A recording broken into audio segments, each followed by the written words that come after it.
Hey, what's going on, guys? My name is John Park and welcome to another tutorial series. In this demonstration, I'm going to show you guys how I went about this painting for HAWKEN fan art. So let's go ahead and get started. Alright, so typically I like to always use a large format pixel for this. And we're going to work very landscape in this kind of format. And I guess I always wanted to try to do an image that was a tribute to one of the games I used to work on with a good friend of mine, Kang Lee. And yeah, let's just kind of go on this this kind of a tribute painting. So I'm actually sectioning off, and I'm trying to create divisions here, just so that we can create dividing the image into to halves and quadrants, just for composition reasons, just so I can double check all my elements. This isn't anything necessary. If any of you guys are familiar with the golden rule, this is kind of the general concept. There's another concept here that we can literally use, which is called the thirds, and it's where you split the actual canvas into thirds, and this is a bit more ideal for creating dynamic compositions, or just to kind of keep yourself in check, and just to make sure that the image reads okay. And this one, I'm going to call it actually I don't know what to call this. We'll just call it halves. But it's a great way to kind of double check your composition and make sure that your image isn't reading literally it's not reading too static or too stiff, or it's leaning to one side too much. But with this, I'm going to go ahead and actually use the thirds here to start sketching. And I definitely want this idea of like some sort of post-apocalyptic kind of concept. And I'm going to start off with my horizon line being around here. I think it's a pretty good starting point.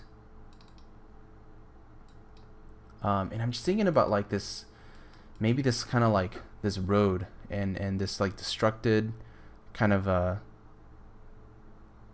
somewhat destructed city, and there's this road here that we see, and it's like this mega highway to this like super structure that's in the center here. Let's go ahead and actually sketch that out here, maybe over on this area. And the general form language that I'm thinking, or the design language, is it's definitely sci-fi, it's futuristic, but a lot of the shapes are going to be not as industrial. It's going to be very much rounded, a little bit more very Calatrava, who's a very famous architect. But I kind of wanted that nice stark contrast, so just something a bit more round, just to kind of play up the visual play here. And let's see, we can have the ground here, maybe some sort of like structure or something over here. And I've always loved doing these types of conceptual paintings, whether it's for film or games. I think it's because of the fact that it has a nice contrast, that contrast between being very like post-apocalyptic, yet having this future modern sci-fi vibe mixed into it. Has a really interesting vibe. And when we were actually working on HAWKEN, a lot of the visual language was kind of like that. It had a lot of sci-fi buildings. It had a lot of post-apocalyptic structures that we would actually try to incorporate into these worlds, and it just made for a really interesting and dynamic environment. So it's been quite some time since myself and the team have been working together on this project. I mean, this was back in 2011 when we started. I think 2010, 2011, and we basically finished and wrapped up the project shortly after. And Kang Lee was the creative director, and he was basically the visionary for this project. He had such a strong design language, and he directed and visually art directed the entire company to really understand what kind of world we were creating, what kind of tone we were establishing here. So my goal is to basically try to remember all that from back then, and try to recreate the scene here as a tribute, because I really loved working on that project, and with the team. It was just one of those like perfect marriage between an amazing hardworking team with an amazing project. So I'm gonna go ahead and get actually started with just trying to block out, and really roughly, and you can see like as I'm working here, we're just roughly blocking out the overall shot, the overall composition here. It's a pretty simple composition. It's kind of like your standard city shot, where I'm actually just kind of laying down the general footprint of our overall kind of composition here. And we have a very strong 1-point perspective leading to the buildings here, and I'm thinking like it might be cool to integrate some sort of like structural beams or something like that, just kind of added on here. But I still want everything to feel a little broken down and junky, so we'll probably just kind of break some things here and just add a little bit of destruction, so it's not like perfect.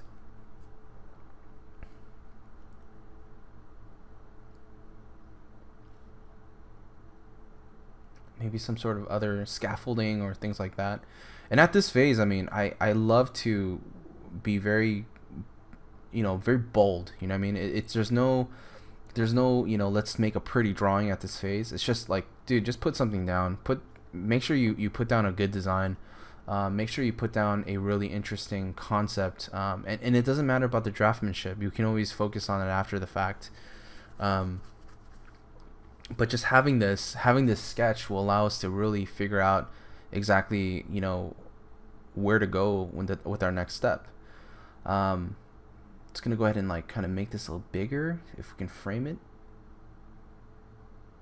and maybe just kind of move it to find the nice balance. And I'm using those guides, you guys can see, to just kind of ensure that we have a good composition here.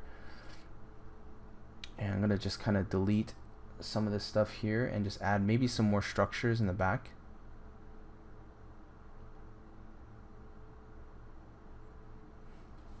Things like that should really help. I found this process to be very very forgiving, just because of the fact that we're not necessarily buckling down and really just starting to hammer in all the details immediately. It's all about just kind of the build up, like what are we really trying to develop here? What is the visual language? What is the world that we're trying to develop here, and does it make visual sense? Is it interesting enough for us to take to a painting? And a lot of times I made the mistake of actually doing a painting, and it was like, aesthetically it was very boring, and visually it was very boring, and it was just a huge mishap on my part, because I probably should have taken the time to really just develop a better design, a better sketch, and there's been way too many moments like that where I've committed so much energy into painting and just putting down all the textures and working on the physical painting, that the idea was never really good to begin with. So like, that was just a cluster, it was just kind of a big waste of time on my part. And so I definitely want to be a little bit more careful and more aware of that. And that's why we're gonna always start off with these sketches, and these sketches, again, they're just visual roadmaps. They're not anything that I'm going to present or put in my portfolio. It's just for me to just kind of figure out. And at this point now, I'm just gonna, I blocked in this sky photo here. let's see here, and I'm thinking that we can use this as a start. I'm gonna just add a couple more sky photos here. Let's go ahead and just drop it in, and let's bring this one in as well. Maybe this one, and this one, and maybe one more. And a lot of these sky photos we're gonna use as a starting point to really just kind of kick off with a really cool tone. And we'll just add one more here. And these sky photos just gives us a lot of information in regards to color, atmosphere, lighting, everything, right? So I'm gonna put this in a folder for you guys to check out. But we're actually gonna use let's go ahead and add, let's look for like a cityscape here. I'm gonna type city, the most generic term, right? I'm like, a lot of people ask me like, oh, what do you look for on Google? I'm like, I look for literally city or city wide angle, like the most generic terms that you can possibly find. And you know, a lot of times it's not going to be perfect. It's always going to be kind of a cobble of what works. Like this might be interesting, so we're going to copy and paste it here. And I'm just going to always find several sources, and because not everything is always going to work. You know, there's going to be some that work better than others, and there's going to be others that are going to be a lot better, obviously, and visually just a lot more workable. But for the most part, I think the goal is that I want to make sure that I want to definitely make sure that, you know, we have all the right assets, you know, all the textured assets. Like this is pretty cool. I think this could be definitely a big help for us. And I just want to plug it in and just try to make sure that, you know, it can be something that we can use.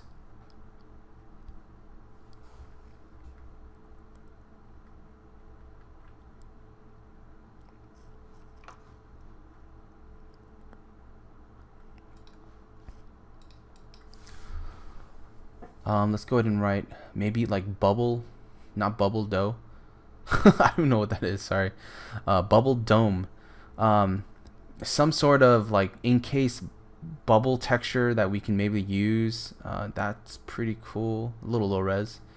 Let's see here. And it's just mainly for textures. Like that's kind of okay. Maybe this. This is pretty good. Just something for us to kind of use as a reflective texture, and that's all I'm really looking for here.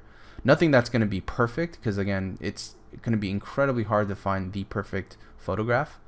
But I just want something that slightly resembles something close to what we're looking for.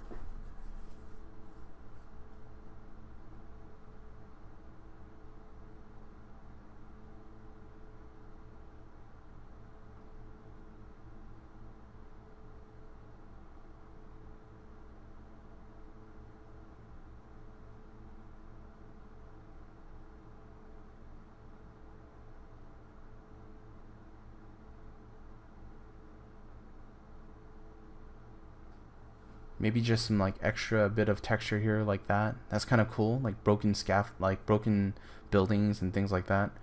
Can be a nice contrast. So just getting all of our assets ready. So I'm gonna call this ref folder, and we have our sky folder. So again, let's go ahead and actually put our sketch on the very top, and I'm just gonna sift through a bunch of layers here, and just kind of see what works for us in terms of actual textures for the sky. I'm gonna stretch this over here and actually use the marquee tool, and I'm gonna pull this all the way down. And the reason why I want to use this as a texture is that, one, I love the sky color. It's gorgeous, right? It's working for us on many levels. But two, I really like the palette. The palette is exactly what I think would be fitting, and it has kind of this nice epic tone and epic feel to it. And I definitely want to add that in. And make sure that this has a nice general tone here that's somewhat like consistent. And I'm just gonna block this in. And again, like I don't really care for all the little water specularities and highlights and things like that. All I really care about is just making sure that we have a nice solid silhouette to work from. And I'm gonna go ahead and just block that in here, just as you see it. And we're gonna block in these little shapes. And again, it's all gonna be just kind of a placeholder for now until we find something better. But you know, a lot of what we're gonna get from this is just some really nice workable shapes, some nice little details and things like that we can definitely kind of get going.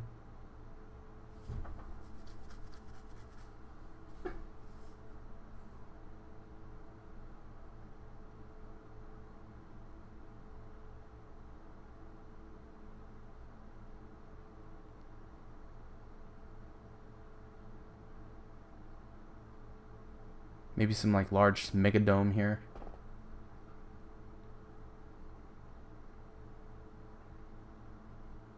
And sometimes it's kind of nice to see the negative shapes, because you can kind of get a sense of like, you know, how this thing is going to look, you know, how it's going to stand, and also just, you know, graphically, what is it going to look and feel like. Maybe break this center point open a little bit, add some negative pockets and holes here.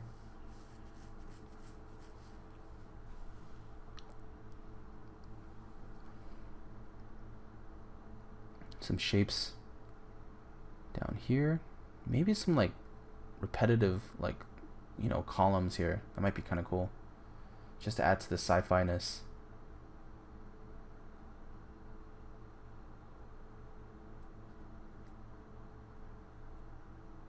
That might be pretty neat. Maybe some more columns over here as well.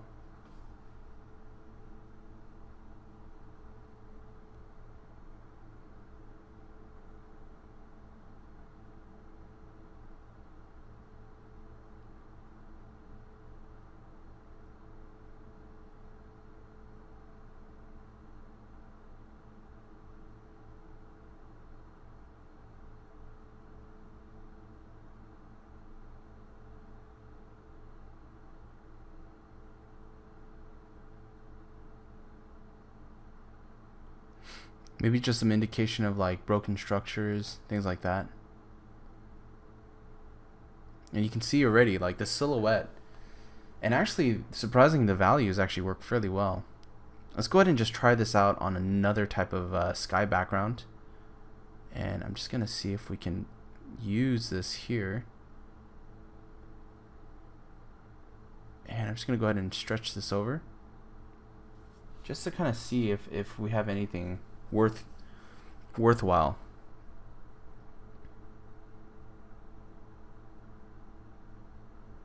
And you can kind of see how it looks and feels, right? It's not too bad. There's a lot of nice elements here. Gonna go ahead and stretch this down. This is also another alternative as well, but this is something that I want you guys to keep in mind as well. Is like, you know, just even that palette is actually pretty cool. If I were to darken this down, you can see already like how it will look and feel. Has a lot more daunting, you know, it's definitely a lot more darker, but I definitely think I like the other sky a bit more. It feels a bit more uplifting. So again, we'll go ahead and just use this as a starting base. You know, this is pretty cool, but maybe a little brighter. It gets pretty dark fast, and I think that's the thing that I was kind of like a little like, it's cool, but I think it's going to be fairly hard to read. Not as graphically interesting, because it just looks like a dark image, you know? I like the sky. I really like the textures that were in there, but it's funny how I loved the photograph, but then when you put it together, you're like, what? It doesn't look as good. It's kind of weak, man. So you see the comparison right here. Anyways, let's go with this one. I think this is our winner. So I'm just gonna simplify a little bit of the sky here, just so we can start thinking about just some of the tones and things like that. And we're gonna go to our reference here and start blocking things in. All right, so I got all this stuff here.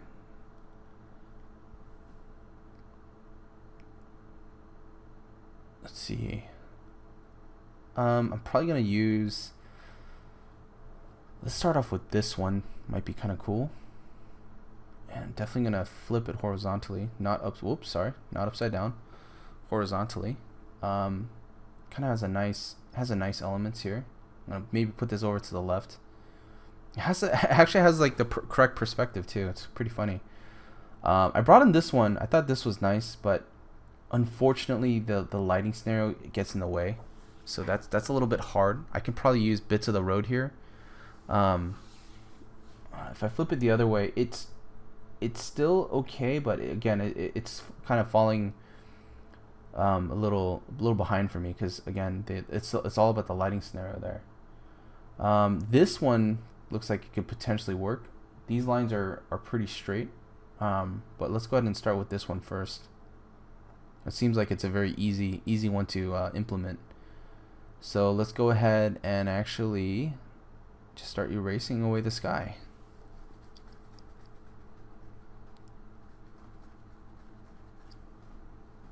And done. We're done with the painting. Just kidding. Yeah, I'm gonna go ahead and just kind of block this in a bit here, and you can see like all the textures are working really well for us. I'm gonna flip this horizontally so we can use this on the other side, and I'm gonna stretch it out a little bit. And I think the reason why it works for many reasons. One, the textures are good. Two, it's actually lit in a very overcast way, so there's no real hard forms, and I think that's what's working for us really well. Let's go ahead and actually make this to the right appropriate color range. I'm just gonna fade this a little bit and add the nice darker value there. There we go. That's kind of cool. And I use color match color to kind of do that, to implement that in. It's a great way to just try to, you know, get everything to be a little bit more harmonious in terms of color. And that's what that's going to be primarily used for.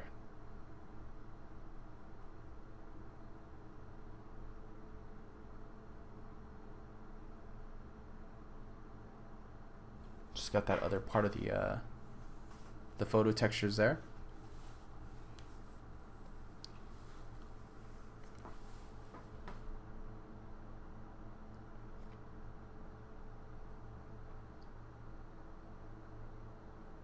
Probably grab a piece of this here. Let's marquee this out. And again, I kind of want that, like, maybe there's like a broken building. Again, like this world, this city is not pretty and pristine. It's going to be pretty broken down. So I'm going to try to get some elements.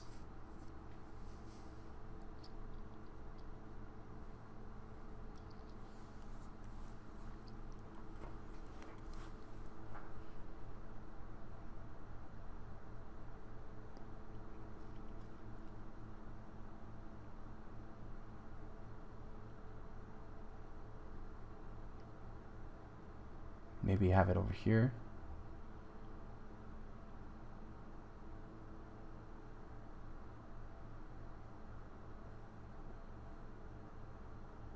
Oh, let's go ahead and actually repeat this over here, just to have some, like, you know, broken structures in the distance.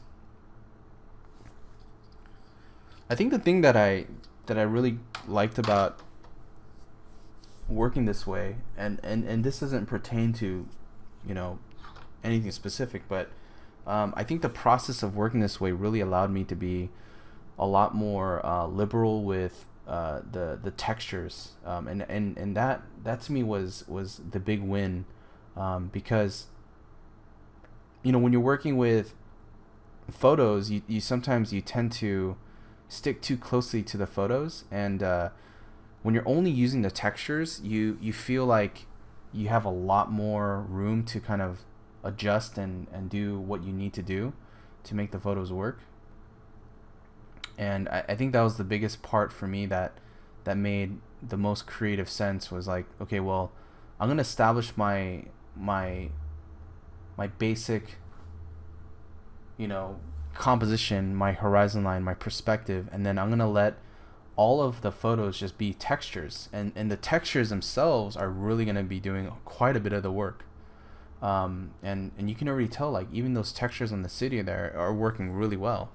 But what's gonna bring it all together is when I have color, lighting, and composition all kind of tying together. It's gonna help make the image read. So even here, like blocking the base on the ground there, it's already looking pretty decent. And I'm just gonna colorize it using match color. Just try to get that same like harmonious tone.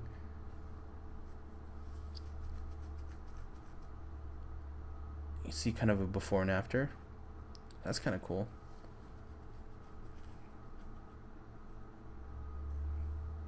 We'll go ahead and use this and just kind of erase away what we don't need using just a layer. And this was a photo that I grabbed online. It was the explosion that happened in China. I believe like all the cars and everything were on fire. It was pretty insane. It's one of the most insane like events that happened with some sort of like there must have been like a fire or some sort of spill, and it just caught everything on fire. It was madness, man. So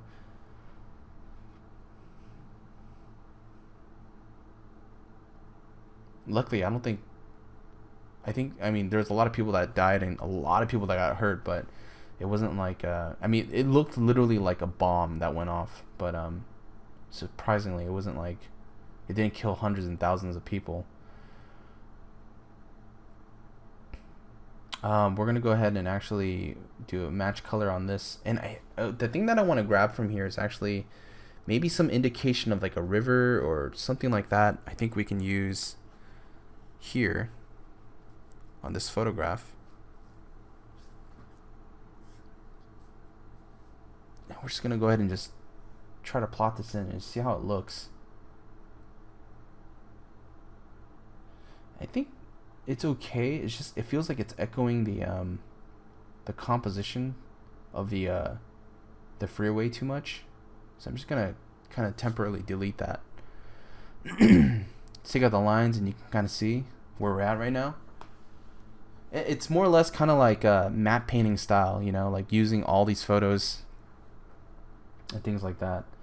Let's go ahead and use a car engine, and I'm gonna use a car engine to start offsetting and putting in some details where we can get some really interesting shapes and textures. That's kind of cool, this kind of shape here, or even some of these are great. Anything that will kind of offset it and not be your typical like building shape. Go ahead and do this, and let's grab maybe one more or something.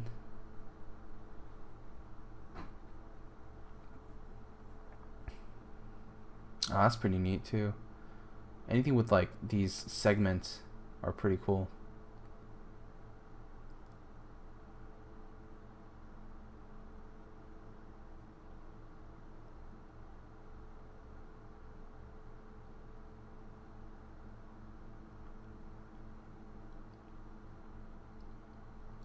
Let's do old car engine.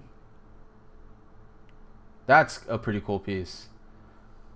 I think I wanted something that had a little bit less noise. So picking this old car engine has like all the the old like engine caps and things like that. And it just feels more broken down, and I think that'd be a nice balance. So let's go ahead and actually delete the white off of this here. Just gonna do kind of a magic wand and just delete it. And we're going to use this as like a texture, just kind of to block into the space. And we can be mega abstract. So I'm just going to block it in here and just kind of see how it looks, And this one here is great. We're going to just block this in here, and already it's like, it has all the cool components. Like, that's looking pretty cool, right? And obviously we're not going to just leave it like this, but this is a really great start. It's a great start for just unusual textures to be embedded in, to give it that kind of like sci-fi feel. Like that's pretty neat. And then I'm gonna duplicate it over and just repeat it over in these areas.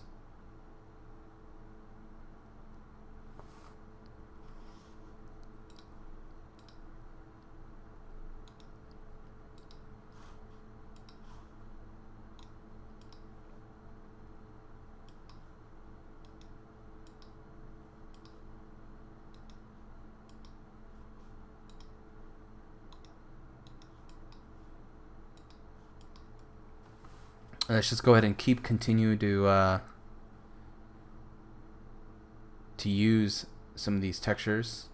And again, it looks pretty rough the way we're blocking it in, but it's in the right vein of getting some really nice abstract bits and elements. Grab some more photos here of more streets and cities and things like that, just to kind of get some more variety. And also, can't forget about this little bubble dome. I have no idea what this is, to be honest. It's just like a weird... It looks like a greenhouse or something. It's a very bizarre looking structure. I mean, it's literally a bubble dome. But I'm going to use the reflections here from this just as a placeholder. And let's go ahead and block this in. Do a color adjustment. Try to get into the right feel of our world. That's pretty cool. There we go. I might be kind of work on that. And then from here we can just darken, we can lighten, we can simplify. But you know, getting the right reflective pieces is what I definitely want here. And that's going to be the biggest thing for us. The only other thing that we are missing here is the bridge. You know, I definitely still need a texture or something for the bridge here. So we will definitely keep that in mind as well.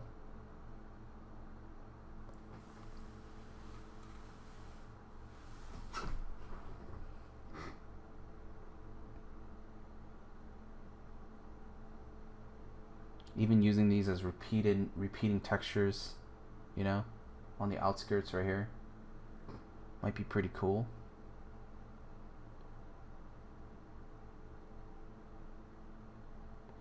And you know, a lot of times I love to just use this stuff very ambiguously, because it allows us to kind of just think about, you know, these textures or these things happening, and reinterpret them. You know, like maybe these can be some sort of like defensive walls that are built here. So a lot of times, like just by simplifying and using the textures that way, it allows us to kind of think about the context in a much more different way, instead of it being like, oh yeah, this is a car engine. No, it's not. It's a sci-fi looking structure. Or, oh, this is actually a greenhouse bubble. It's like, no, this is going to be a mega structure that's made of, like, you know, some sort of glass or something like that. I was heavily influenced by what Craig Mullins did for The Spirits Within. I thought it was really cool, and I really loved the kind of the general aesthetic for that. And also, you know, really enjoyed, you know, like kind of the world building that we were actually doing for HAWKEN too, because a lot of this stuff, you know, we had sci-fi cities, and there's actually a concept that I did that actually utilized the big bubble canopy, and I don't know if I still have it here, but it was definitely a really cool world that we were developing, and I kind of wished we went further with that, but this is why we're gonna do it for this tribute here. I'm just gonna start laying in some basic values. I'm like simplifying things, pushing things back, just trying to get into the right vein.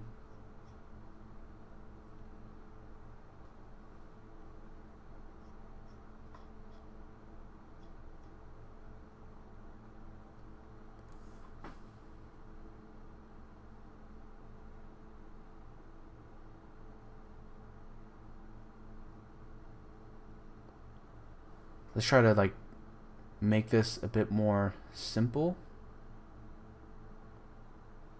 darken this down a little bit, or maybe brighten it, because we do have to create that contrast.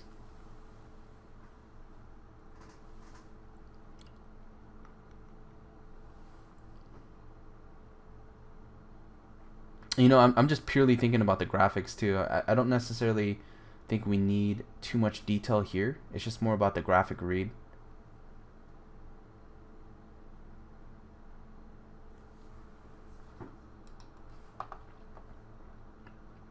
Maybe this thing, I don't know if we want it here.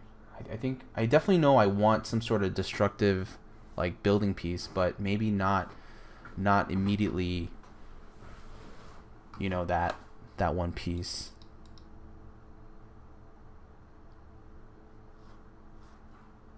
Alright, so we're about 35 minutes into the demo here, and as you can see, I'm pretty set on a lot of the major photo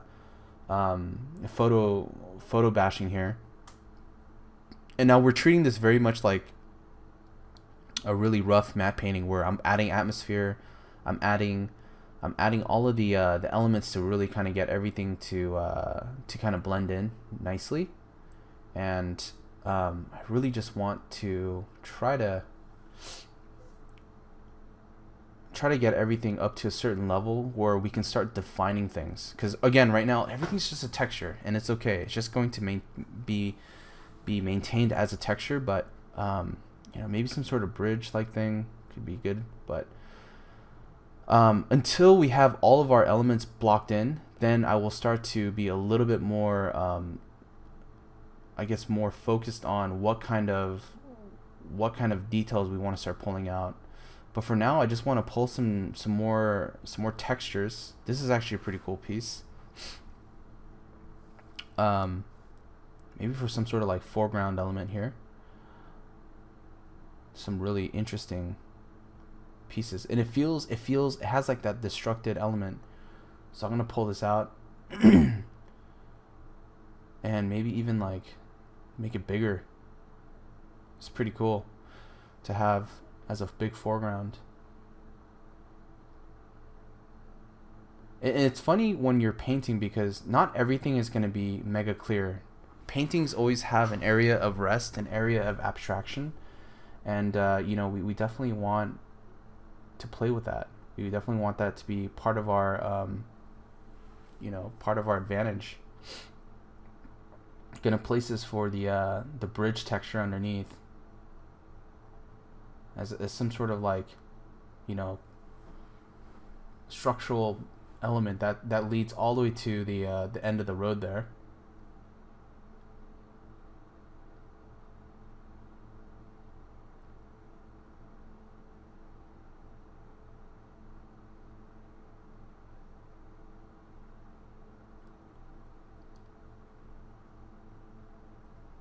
Let's go ahead and duplicate that. Get that going. Maybe we can put this on the other side. Stick it right here, maybe? Might be cool. And this is just going to act as like a little foreground piece.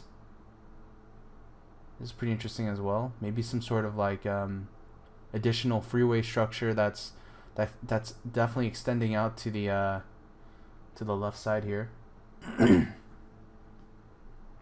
So I'm going to erase all this out. Maybe put it over here as well. Flip it.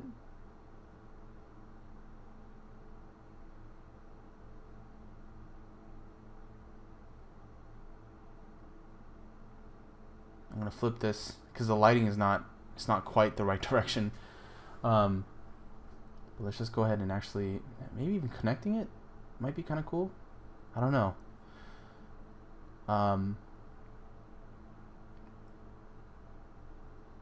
We'll just break it off right here or something.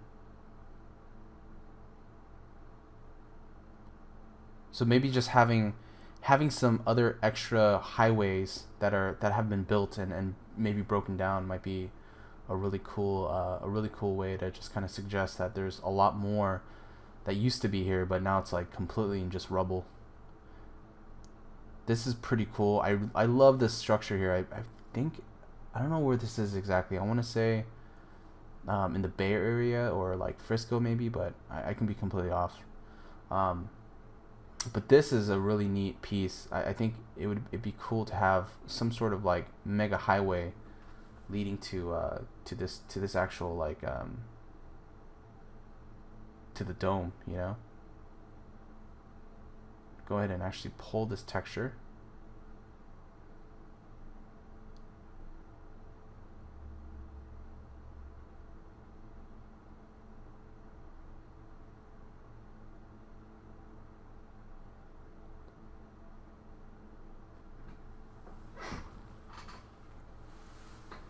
And I can easily duplicate duplicate the piece here.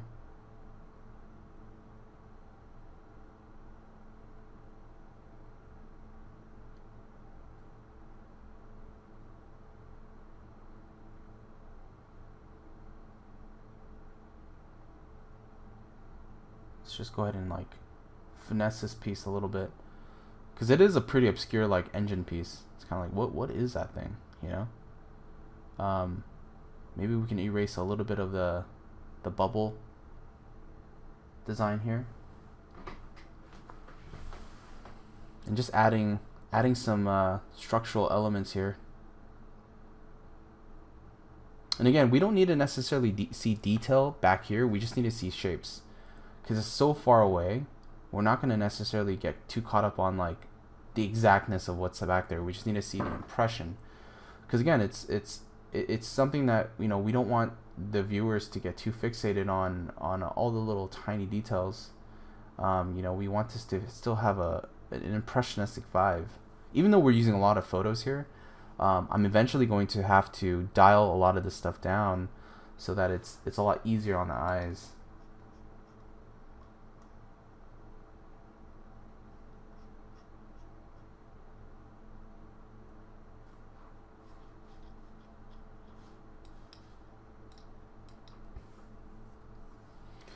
I think the biggest challenge for me at this point is really kind of figuring out like all the tiny little design shapes that I wanted, like, you know, whether I want some sort of platform or some sort of like architectural structure that's like, you know, that has a certain gesture or stuff like that. You know, a lot of this stuff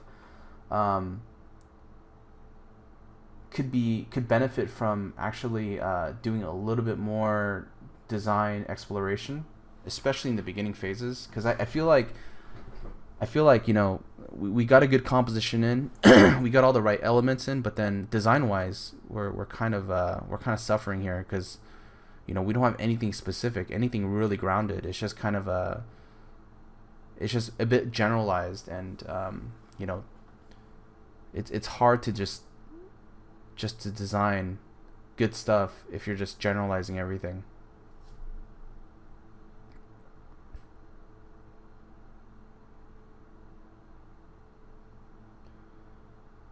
Okay, let's go ahead and erase away at this stuff here, and I'm just kind of blocking things out.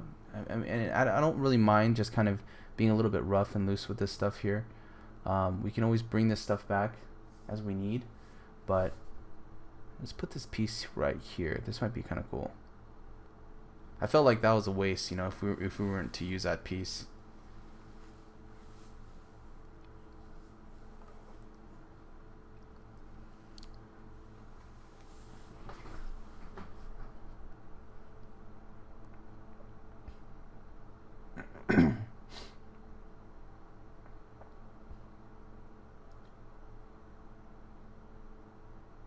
This piece here might be neat if we made this like the major foreground or something.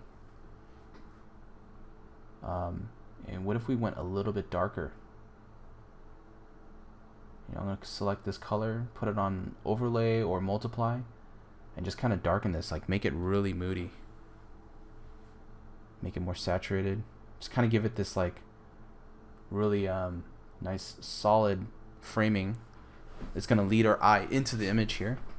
And maybe we can have our hero or our main character there, but something to kind of visually lead us into the image. I'm also going to go ahead and actually darken this area, and I've actually created a mask, and that's kind of what you're seeing here. I'm just doing that, and we can actually bring a little bit of the shadows back in. Oops. Just have like pockets of light. It's kind of nice to always be able to have little pockets of light coming in, coming out.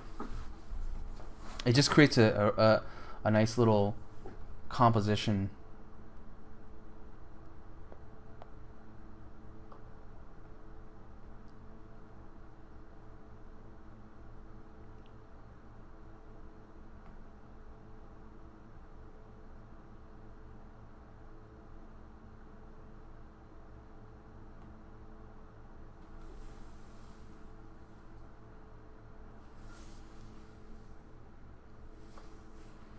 Just gonna try to get some of these little pieces in.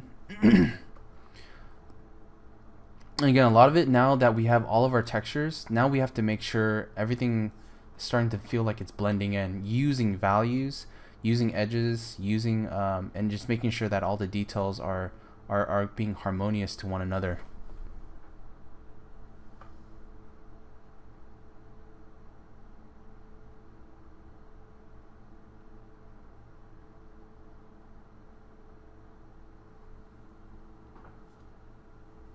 Like playing with the shadow shapes here.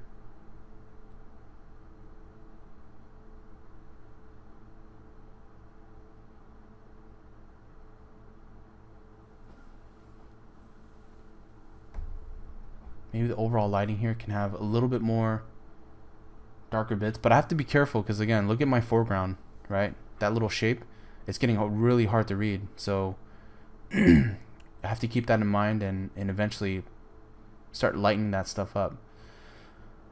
We have these building elements here. Obviously we can't leave them as is.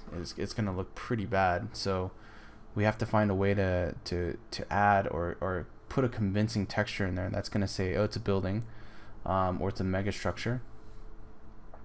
But let's see, let's go ahead and actually find a city building for that structure. And maybe I'm just looking for some textures here. Like that's cool. You know, like anything with windows basically, which is everything here. That's actually neat too. But I probably want something a bit with a lot more scale. This is pretty neat. Like that's great. Probably use this.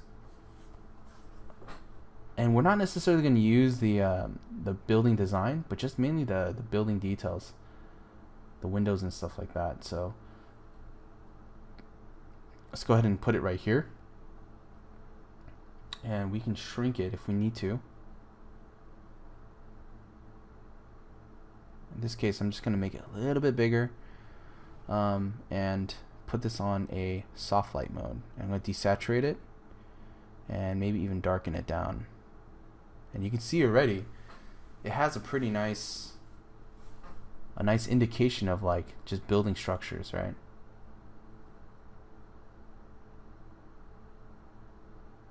I'm just gonna try it this way here just to see what it looks like. Notice when we do this, it looks weird. It doesn't feel like it's wanting to contour or follow these silhouettes. So we're gonna actually, like, even stacking like that doesn't quite feel right, or it doesn't want to contour. It just feels like you see a building that's actually being kind of squished in there. So we definitely don't want that.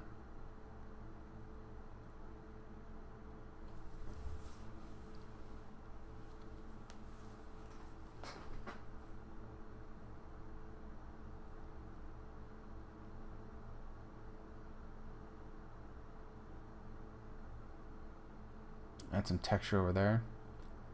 Alright, so from here,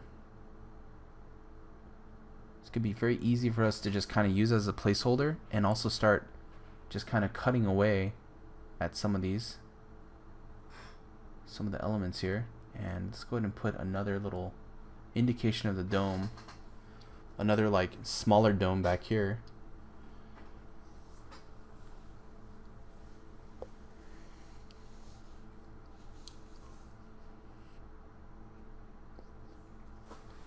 And I'm gonna have this piece like peek maybe behind the buildings. Another piece here as well. Like, what if we added this, and this was actually, let's actually go to lighten or darken. Actually, sorry. And just using this to kind of get some of those interior details of that building. Overlay. So you see me going back and forth quite a bit. So even using lighten helps as well. And we'll just kind of erase away to give some little bit of shadow here.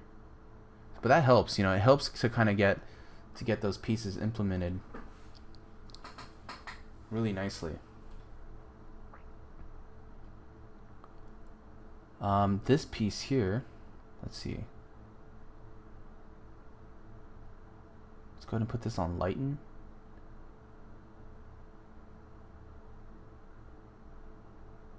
And let's just erase away what we don't need.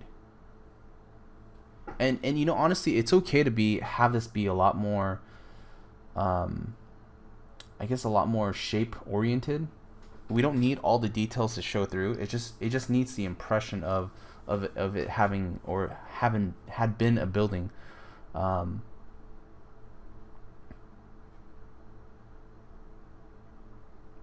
Or something that is man-made and structural.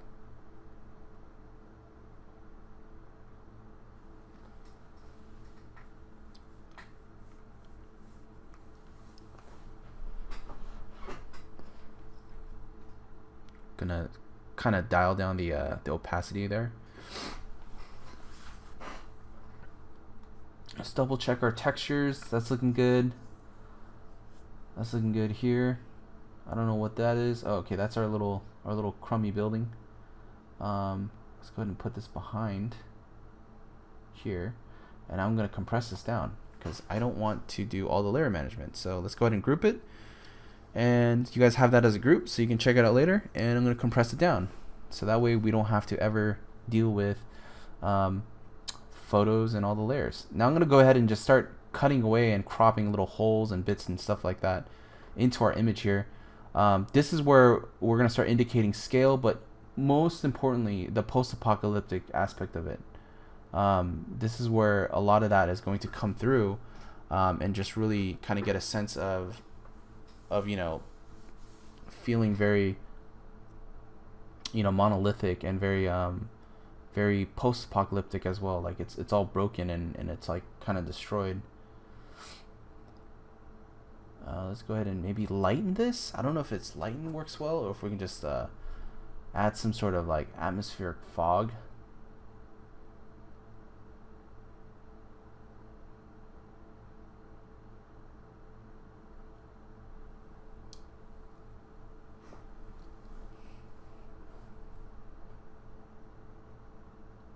I'm going to use a lighten layer to just kind of simplify a lot of this stuff back here. There's a lot of pockets of darks that are getting a little distracting, so I'm just going to use a lighten layer to simplify. Going to clean up a little bit of the silhouette here, and we can even alter, like maybe we can open this up, and it might be cool to have some sort of like broken open like structure here, like maybe it's a spire or some sort of like, you know, open area. I'm also gonna just lighten this here to add a lot more atmosphere, like light coming through. It's funny, like when you add atmosphere, you instantly get this large scale vibe, you know, just because of we're basically saying, oh, there's so much,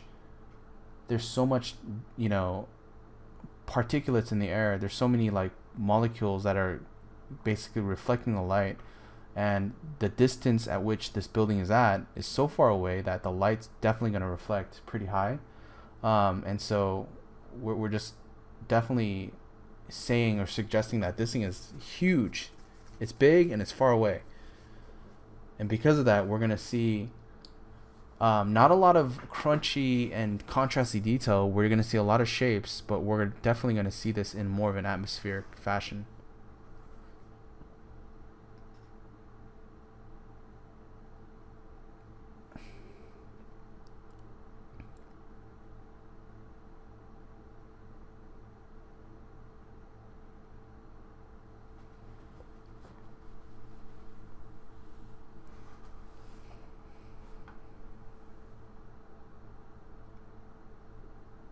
There's so many cool photo references, and I think this is where I personally had to be very careful to not fall into the trap of like, um, you know, getting too obsessive with trying to use every single photo there is.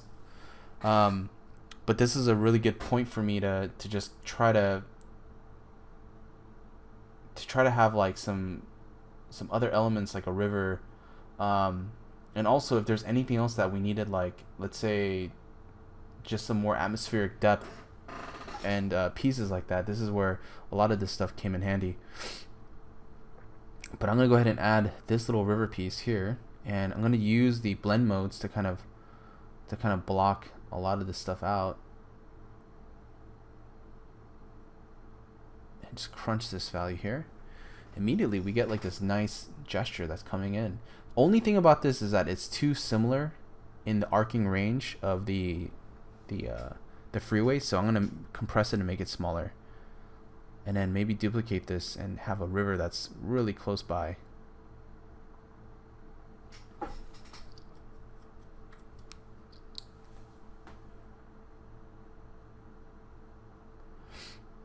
Do that, and then let's go ahead and actually extend this a bit.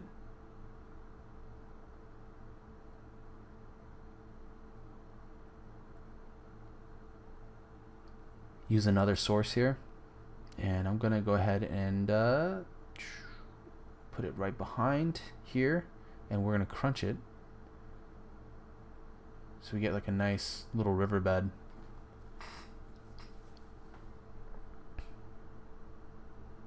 There we go. Now we have big sewage lines. Like literally, this is where all the waste gets funneled through. It's probably why this whole city is like looks disgusting. Man, I feel like in about 100 years, LA or any major city is gonna eventually end up like this. I mean, at this rate, like with just the pollution and all that stuff, it's gonna get so crummy.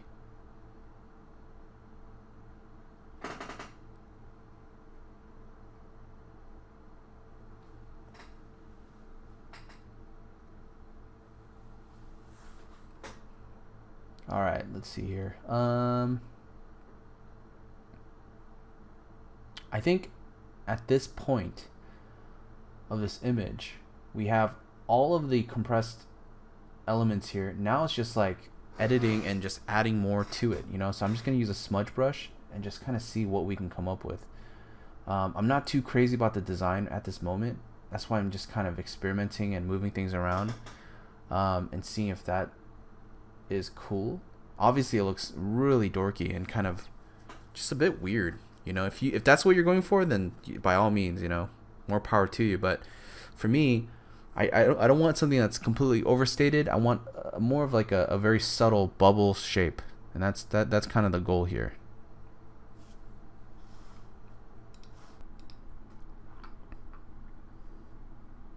All right, let's go ahead and just kind of maybe add some sort of like spire or some sort of structure here. Might be kind of cool.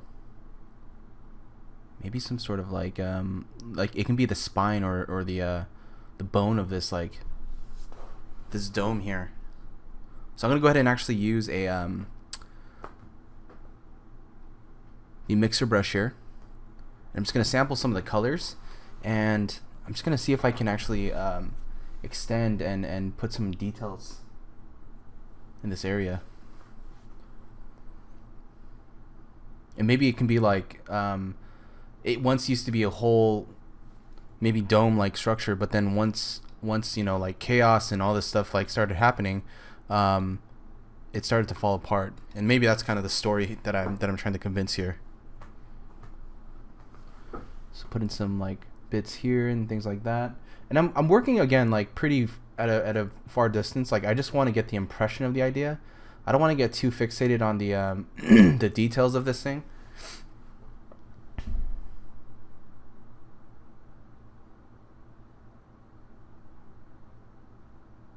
Again, still using the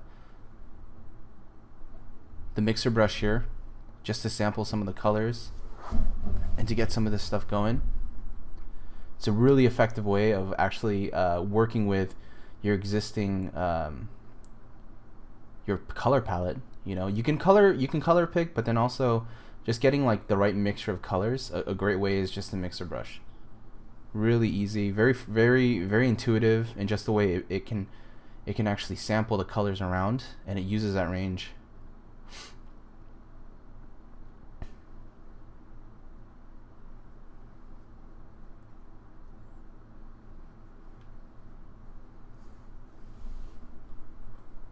There we go. And maybe something like that. Let's go ahead and add some more little bits here. I'm gonna just try to sample some more pieces. Just color picking here now.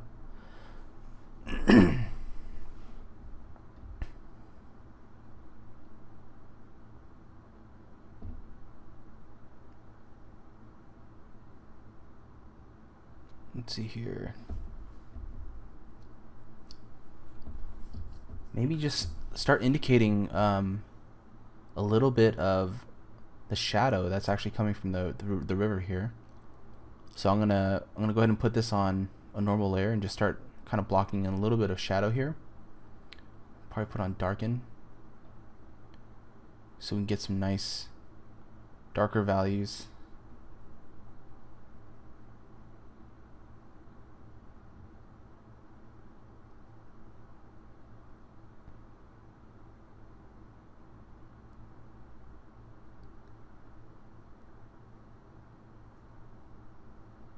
Okay. Let's see here. Gonna add a little bit of atmosphere, because again, I really want that that depth of field, that atmospheric perspective. So we're gonna add that atmosphere here just to really push things back. And that's the general rule of thumb, guys. Is whenever you're painting and you want to add a lot of scale, you want to make sure you give it a nice atmospheric, vibe. You want to make sure that you create a layer, put on lighten, and give it some of that atmospheric, because then it really pushes it back by from a couple hundred feet to like almost a few miles away, and that's kind of the vibe we want. A lot of times when I'm driving and when I see the city line, and obviously the pollution and all that stuff will kind of add a dramatic effect, but I will see literally Los Angeles, and it'll look very much like a post-apocalyptic city. It's insane, just the amount of like dust and also just the pollution in the air gives it such a strong like atmospheric vibe that it immediately becomes like this really strong like it looks like someone got like a soft brush and just kind of glazed over the buildings, because all you literally see are silhouettes of like the buildings and things like that. On a clear given day, will you actually be able to see the architecture, but from a distance they look like just building structures that are completely being swallowed by the polluted air. And it makes for a very epic look. It makes it look super just dramatic, and it gives it that nice vibe.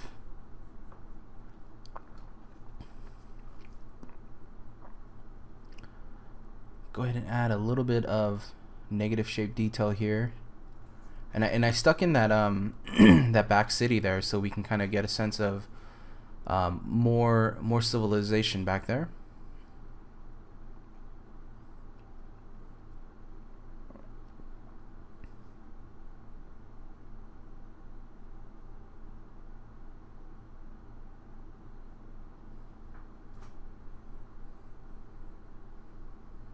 Just alter this shape. I felt like the shapes were not dynamic looking because it was like kind of the same height. So I want to make sure a lot of this stuff it ranges in different size and height. Just gonna start poking in little negative shapes here just to indicate that it's been highly destructed, and just maybe it's been like kind of decaying over the years of like all this warfare and things like that. It might be really neat to kind of indicate. It's a funny thing because, like, you know, when you want to show destruction, it's not necessarily showing the entire building like completely gone. It's just little snippets of detail. It's like the thing that's going to define whether it's pristine and it's still held together, or if it's completely destroyed. Now, granted, a lot of these buildings have been abandoned and it's not entirely, you know, demolished all the way to the ground. So that's why a lot of the silhouette is still standing. However, what I'm indicating here is I'm saying that there might have been, like, you know, projectiles, rockets, things that would have hit it to kind of blow out sections of the actual building here. And so that's kind of the impression that I want to give with this here. And all these negative shapes really make for just scale too, because it makes it look and seem like these epic structures once used to be, you know, built in a very clean fashion. And then, you know, now that we can see all the internal bits, it's like there's a lot of little tiny shapes, little things that kind of make up this big mega structure, you know.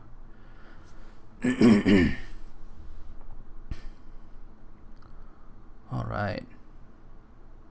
I think one of the things that just to kind of reminisce and talk a little bit more about HAWKEN, one of the things that I really enjoyed was just the amount of diversity that we were able to explore in the world building. And I found that to be very exciting because of just the sheer amount of you know, like, world building, and also just the aesthetic quality. It wasn't just, you know, everything took place in a city. You know, we had elements and moments when things were, you know, it looked like things were designed and built in like a desert, and we had areas where it was built in the snow, in a snow landscape, and sometimes even, you know, having areas where it'd be built out towards like the middle of the jungle. So it varied quite a bit. And I think that's what I really enjoyed about the project, and the diversity and the range. And so what you're seeing me here do is I actually put this image on lighten, and I'm actually just trying to get a lot of nice little shapes here. It's a great way to indicate just detail, especially if things are very atmospheric and you want to just suggest some extra detail into the distance. It's a great way of just kind of getting that to kind of sink in. I think from here it's a lot of pushing and pulling the environment here. I actually got the cloud, and I'm gonna go ahead and just colorize it and try to match it to the original sky. So let's go ahead and do that, and you can see it's actually pretty good. You know, the match, it's not too bad. I'm gonna give it a little bit of contrast, but for the most part, if I put this on lighten, you can just see how it kind of sinks in fairly well.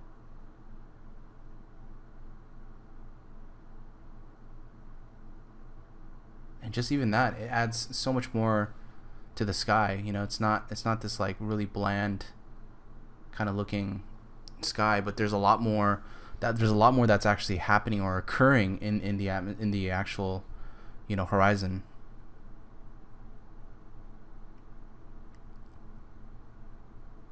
I'm gonna add just a little bit more atmosphere here using a brush that's on lighten mode to really just push some of this stuff back.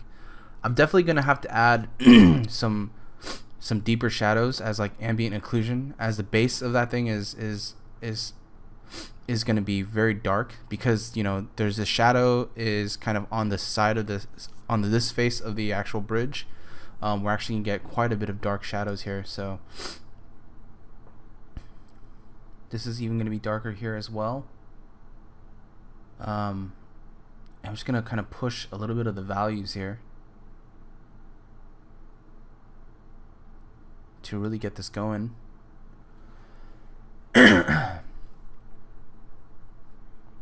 maybe some reflection. Reflections were always like a mystery to me. I was always, wondering and guessing, like, how do they work? I know that they have a mirrored effect, but it was always hard for me to paint reflections for some weird reason.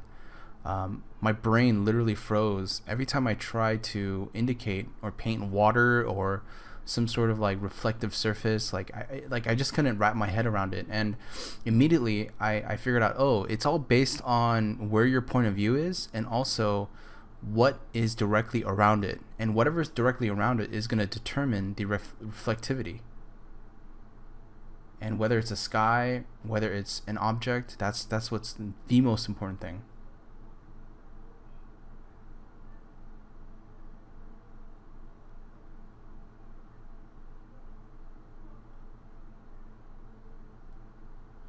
Just add some smaller bits here, out into the distance right here.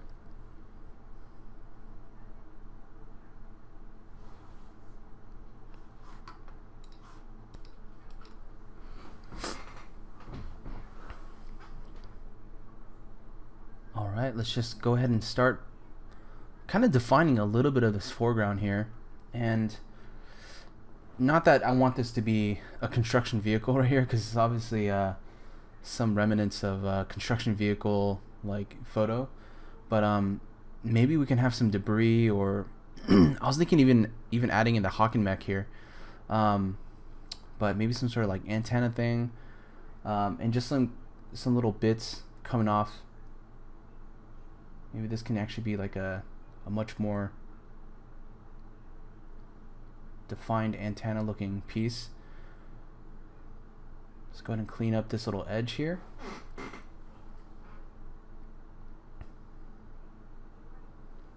And maybe, just maybe,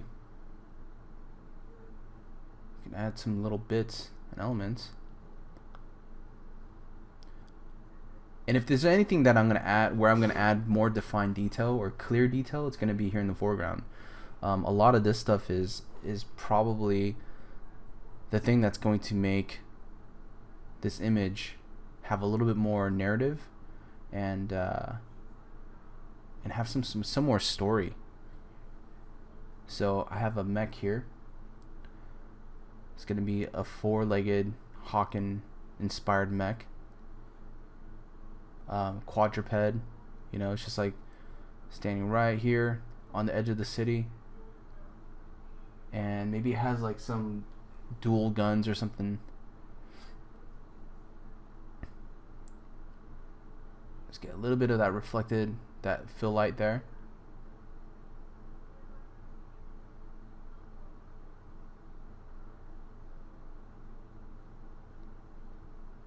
I'm gonna chop this part off here. Maybe we can add a little dude right here.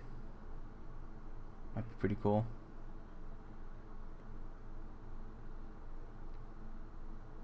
Little character like standing right next to his mech. I'm just going to zoom in just a little bit just so we can get a better and cleaner silhouette.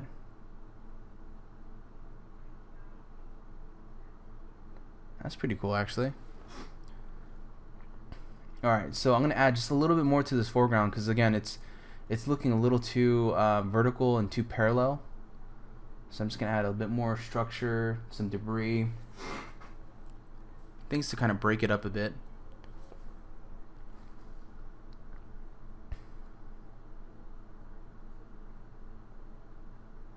Add a little bit of a texture brush. Oh, I want to make sure my background doesn't have any weird weird colors and stuff into it.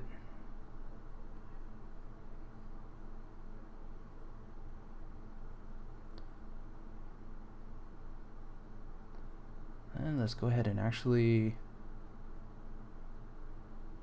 add a dual cannon or something here.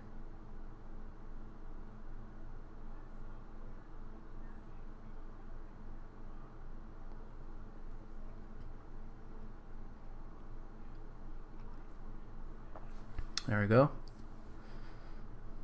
That definitely feels more like it has a bit more context. Like it has a lot more story, a lot more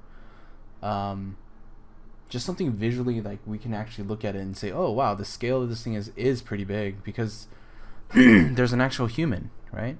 And the vehicle is the mech.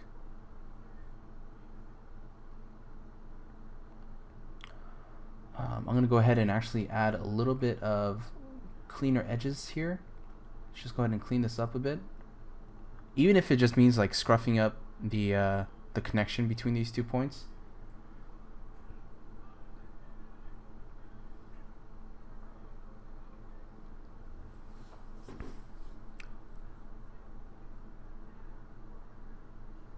Let's just go ahead and kind of like break up the ground just a little bit here with textures, because it's getting really noisy. So I want to add just something to kind of simplify the textures here, but also not make it so purely dependent on all the photo elements around. I kind of want to just make it a bit more ambiguous and break it up.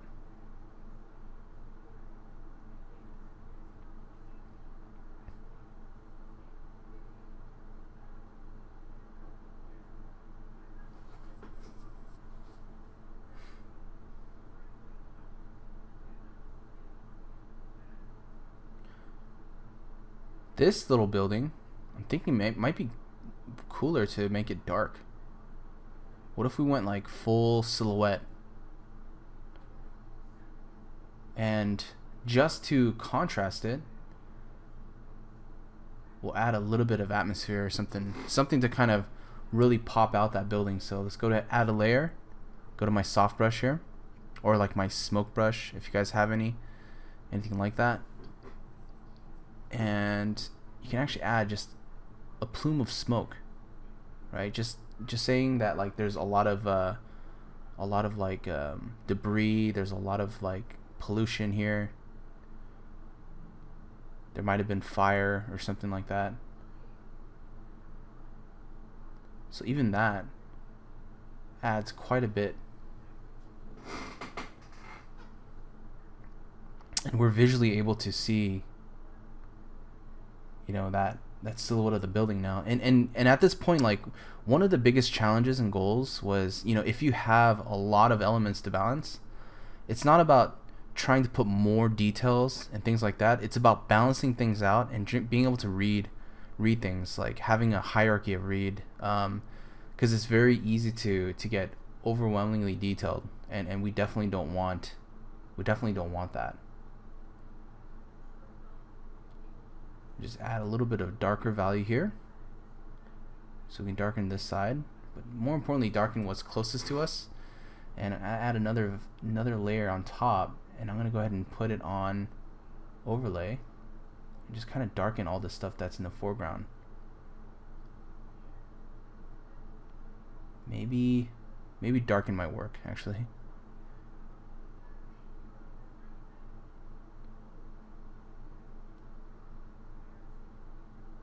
And I just want to kind of get that little bit of that ambient occlusion shadow. You know, even though it's a large structure, you're gonna get a lot of shadow that's actually casting over this thing. So got that.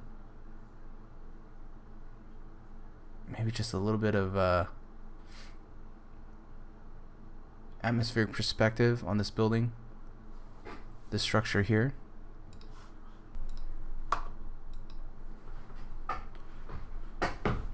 Okay, let's break up some of the textures here a little bit.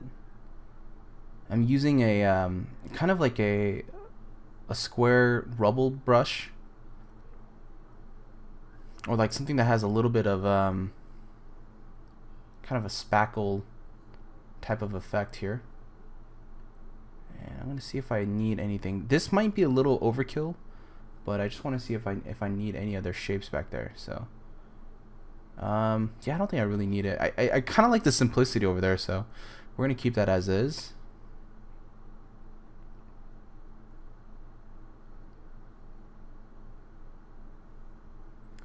Let's see here.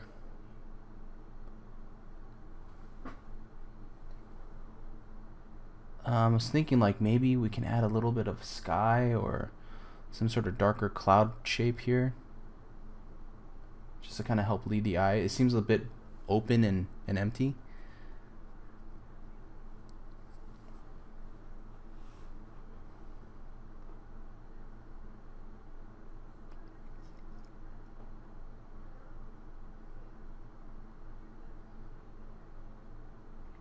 See, a lot of what I'm just basically hinting at or adding is trying to make sure that I can get a little bit more shapes, but also a bit more read. And that's the thing that I feel like is lacking is that read, you know?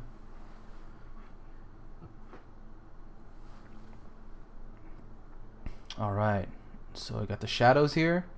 It's all good. I'm going to compress it once we're all satisfied with that. And let's go ahead and define the shadows here a little bit more. Seems a bit kind of weird and hollow, so I'm going to just add some indication of like things that are happening here. Maybe just some like structures or some stuff that's like built up. Just all this junk, you know?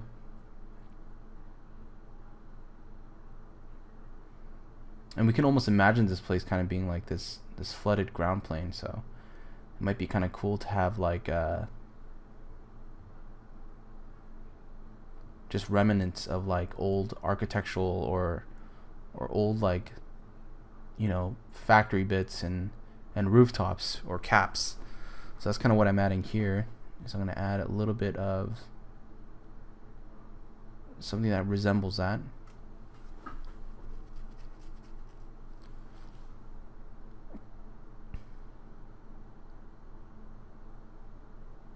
Slightly darken that a bit.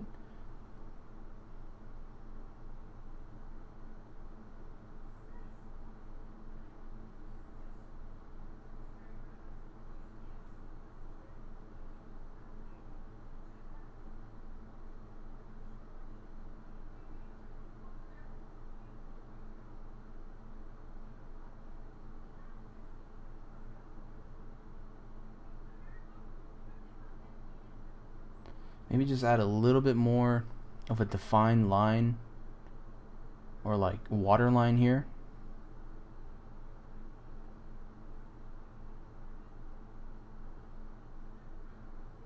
And I was thinking like, oh, it might be kind of cool if we added like some sort of water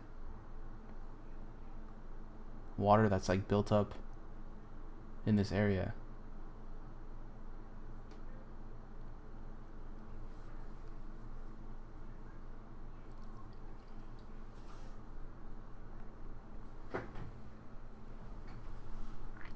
Just gonna lasso in some shapes here, and maybe over here as well. And the thing is about this is like it's easiest when you're lassoing that's in the direction of the overall like ground plane, and also like in perspective, because it's definitely easier to kind of get the vibe, and it just helps. It helps kind of give it a nice visual ground, you know.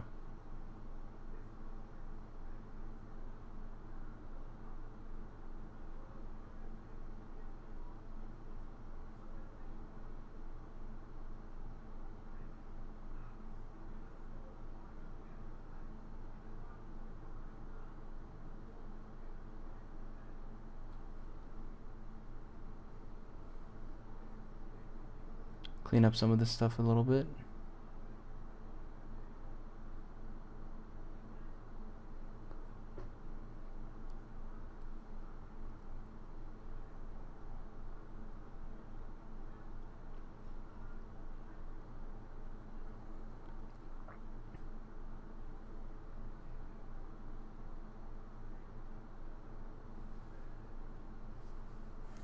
All right. Let's go ahead and actually, I'm going to simplify this a little bit because it's, for some reason, it's a little distracting just because of how noisy it is, and I kind of want something more simple back here. Honestly, it's just to be more graphic, and maybe it's like these large solar panels or something like that, but I definitely don't want as much noise as I had there initially. I think you can make do, by being a bit more simplistic.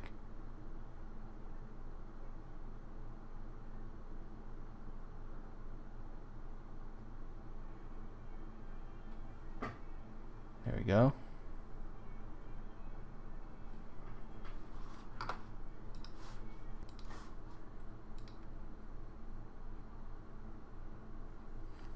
Just adding in a little bit more of, just double checking to see if we can just push and constantly simplify, because again, there's still a lot of stuff around here. And also I kind of want a little bit more rubble or something. Like there's been, at the end of the road here, there's been a lot of destruction. Maybe there's a gathering or some sort of like, there's something here. So I want a little bit of texture here. So I'm using a texture brush.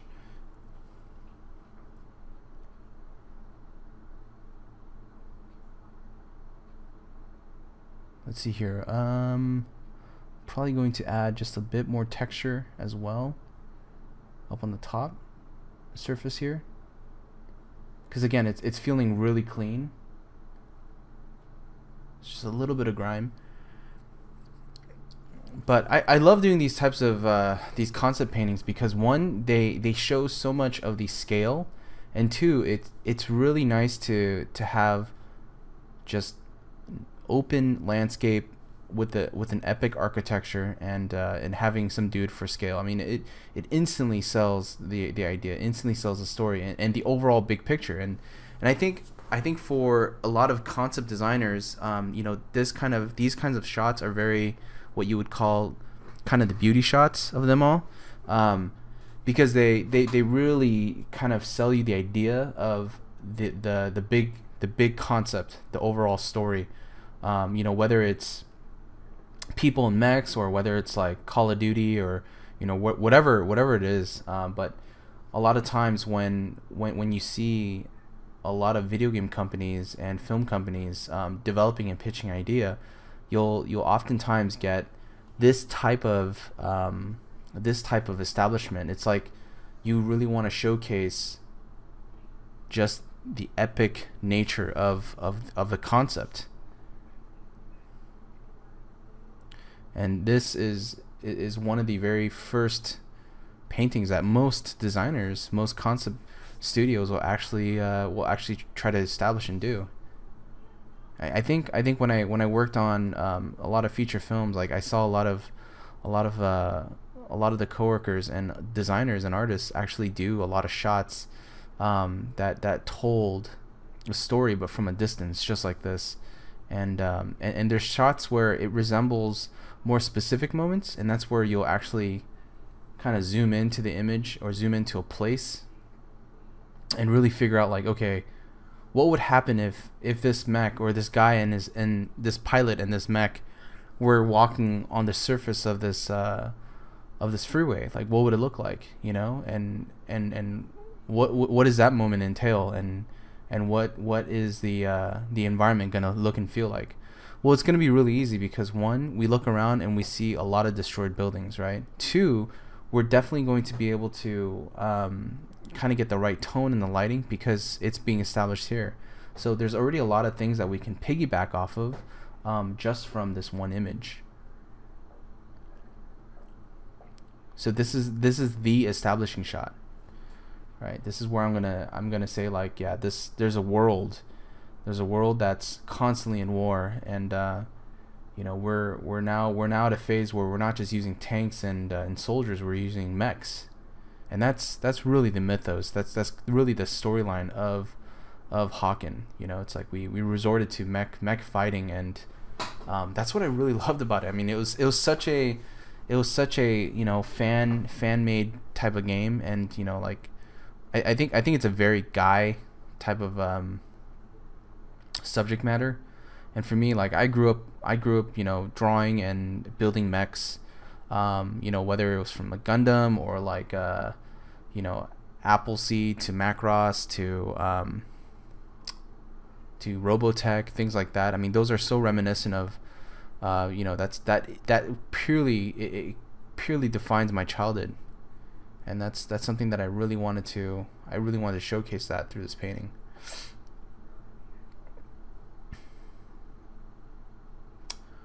Alright, so let's go ahead and actually grab this horizon line. I think it makes for a better scale, just to sell more, more distance back there. Maybe we can just do a little bit of color matching and try to get in the right vein of our environment.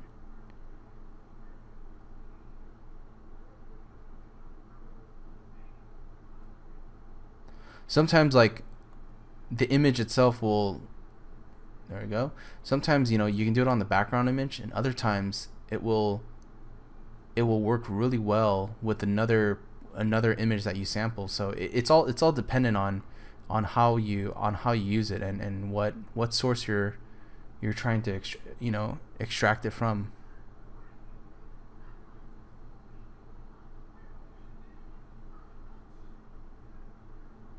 Yeah, I definitely think those shapes are a bit better.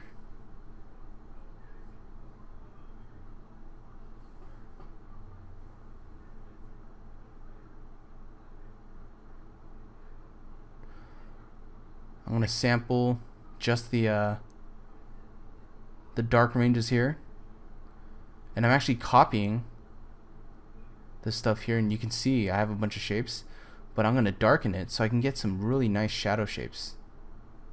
And this is something that I'm just going to use to kind of indicate. Actually, let's go ahead and do this again. That actually might be cool. What if we did this? So go to color range, select your highlight area, like the faces here. I'm going to pick all of these, and we are going to press OK, and we're going to copy, and we're going to get all these nice little highlights. And this is what I can use for painting some facades of buildings without having to necessarily put down a completely brand new photo texture. We're using elements of another photo and we're dropping it in place. And I'm going to colorize these. Boom, there you go. Now we got some buildings. Such an effective way to actually place some buildings very quickly. And also, if you don't want to colorize, you can do what I'm doing here, where I'm using match color just to kind of dial things in a bit. And I'm going to multiply or darken some of these buildings just to kind of get it to sit in more properly.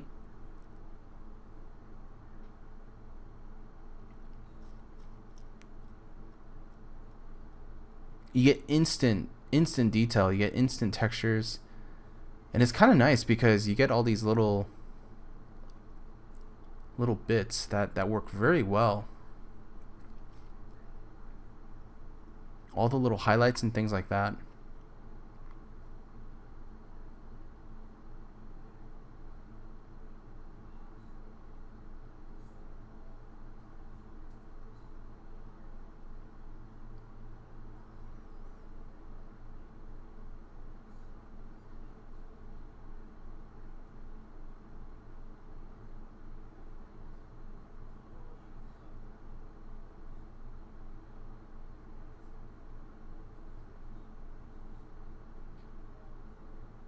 Maybe duplicate this multiple times. That way we can get like a concentration of buildings way back there. And it acts as a really nice kind of light source in the distance.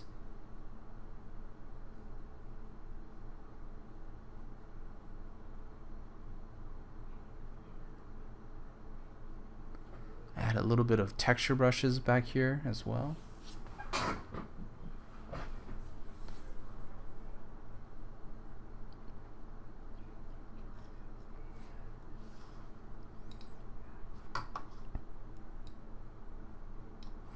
Alright, so we're about a minute 30 into the demo here, roughly. So I'm probably going to be working on this for about 30 more minutes, and I just want to show you guys, again, this went by pretty fast.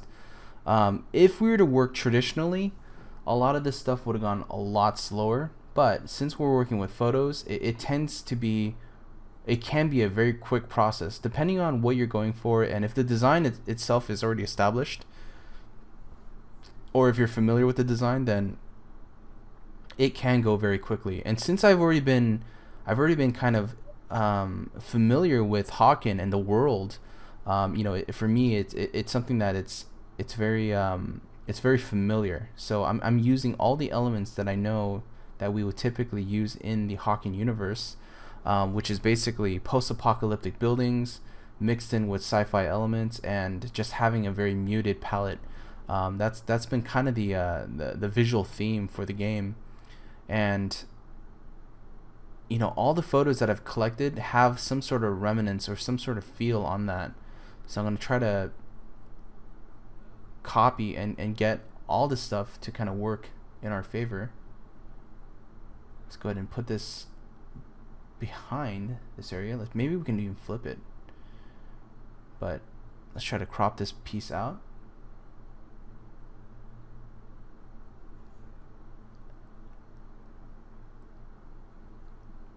Maybe we can have it here, or I'll probably end up just shrinking this down and flipping it. Let's place it here. Just flip it here.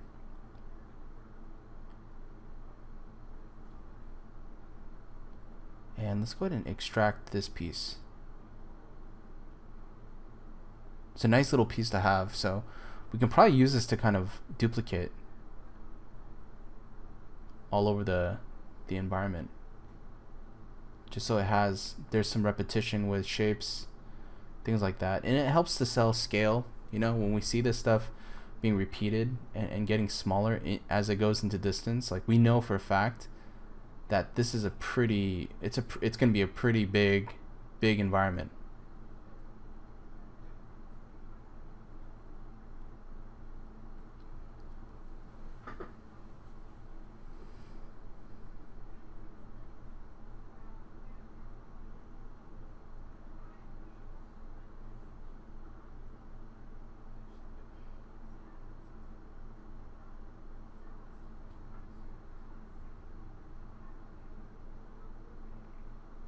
It's going to pop a little highlight here just to really get these to kind of read.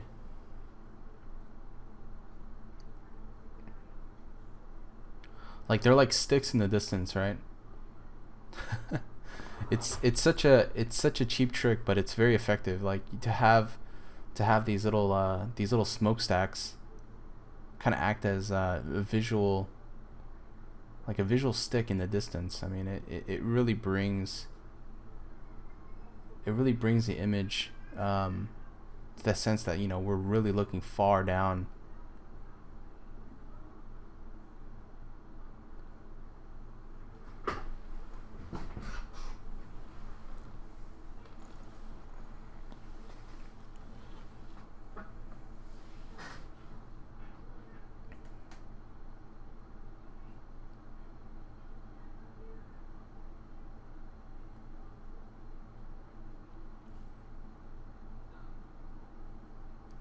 Gonna darken this down, and then let's collapse all this stuff here, and I'm gonna actually just try to give a little bit of the stuff atmospheric perspective, and just kind of tone down the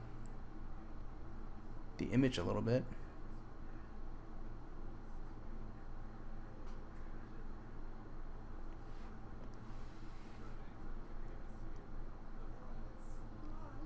Even though there's like smokestacks back here, I don't want it to like stick out too much in terms of like the value. I want it to kind of have it sit accordingly. And maybe this one here can be behind this building.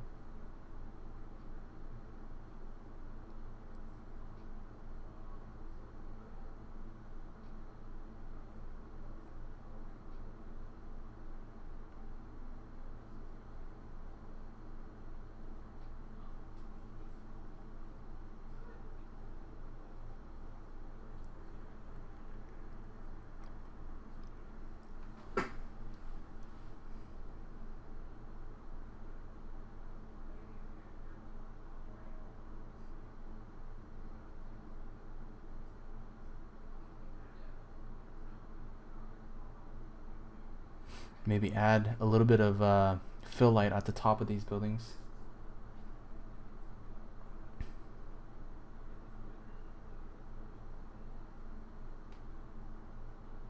I'm probably just gonna add a little bit of atmosphere in front of this stuff, just to kind of push it a bit more.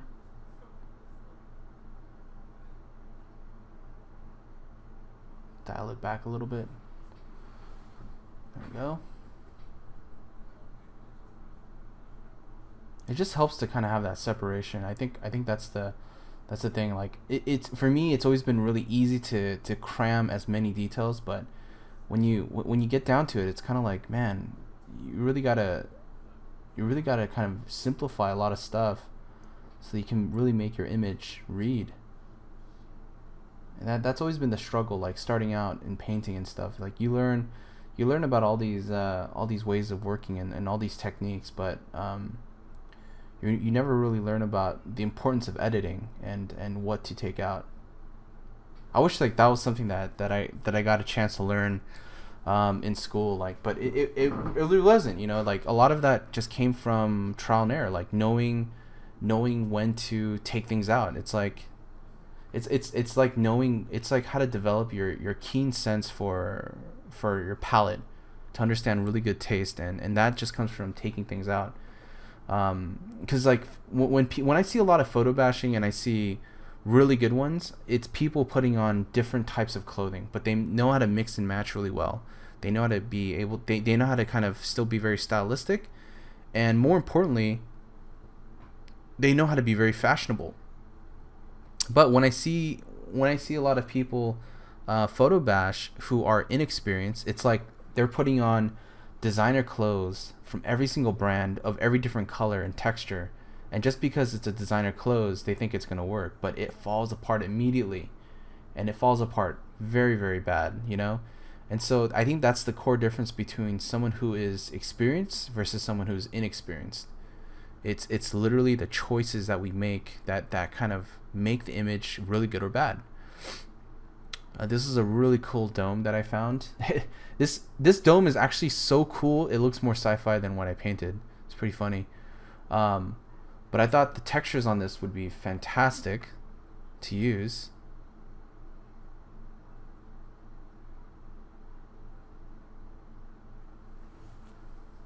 And I'm just gonna kind of try my best to sample and get the right angle of this here. So we're gonna copy this over, and I'm gonna put it way over here, place it on top. There we go. And let's go ahead and place this on a soft light.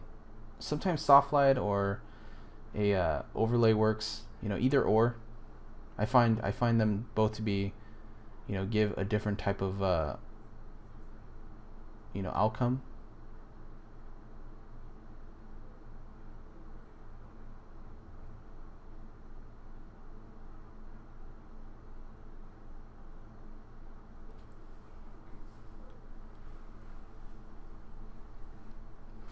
I'm just going to erase away whatever we don't need, which is all this stuff here on the lefts here. And we can quickly even just duplicate this and bring it over to the other side if we need to. But one thing I want to fix is this little edge right here. It's kind of bugging me. I think I did a very poor job of just getting a nice clean edge here.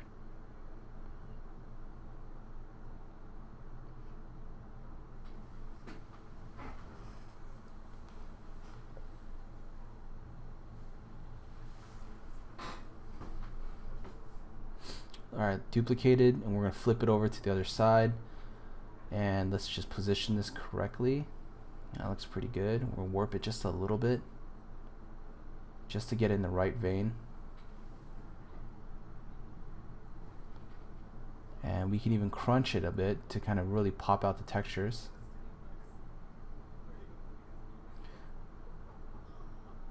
Yeah, overlay is a great way of applying photo textures, because again, it can either work very in a way that kind of feels like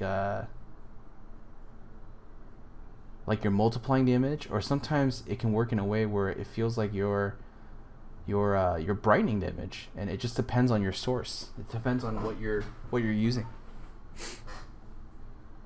All right, so I definitely want to add a little bit more negative shape and destruction to this thing. So I'll most likely just kind of, I'm gonna smudge a little bit more here, so we can get some nicer negative shapes, or nicer little bits hanging out.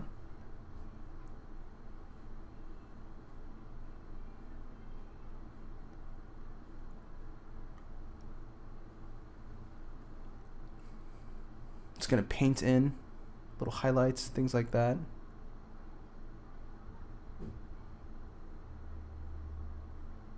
And I'm just gonna erase away some negative spaces here.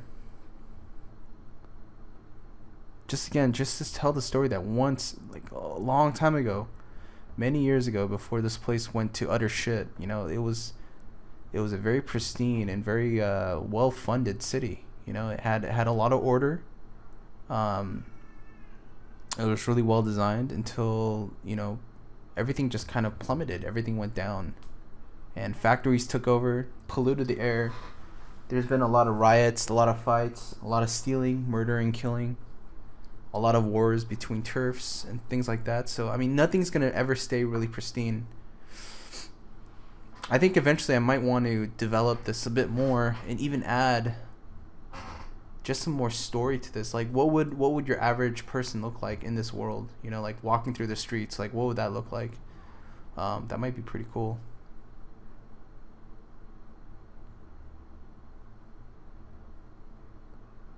I think sometimes it's actually really, really fun to not only work on just one piece and calling it done, but to work on one piece and to see how many different ways how many different locations you can develop from that one piece. I find that to be a fun design process, because I think in just doing that, you're able to really kind of explain your thought process, and you're able to explain kind of why you made certain decisions, and it really just backs everything up. And other times when you're designing other areas or other angles of one particular image, like a lot of times you'll find that some things can look better, or some things can look more simple just for that instance.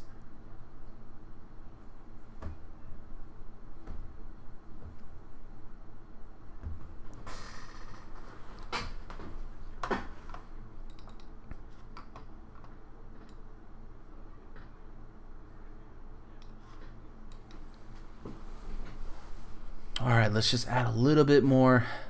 It's always adding atmosphere, right? It's like put all the details and just kill it with atmosphere, but it really helps to kind of make the painting breathe a little bit. I mean, again, it's so easy to add contrast and to make things pop, but to give everything a little bit more breathing room, that's always been the challenge in a lot of pieces that I've personally experienced, and a lot of pieces that I see don't necessarily give it enough breathing room.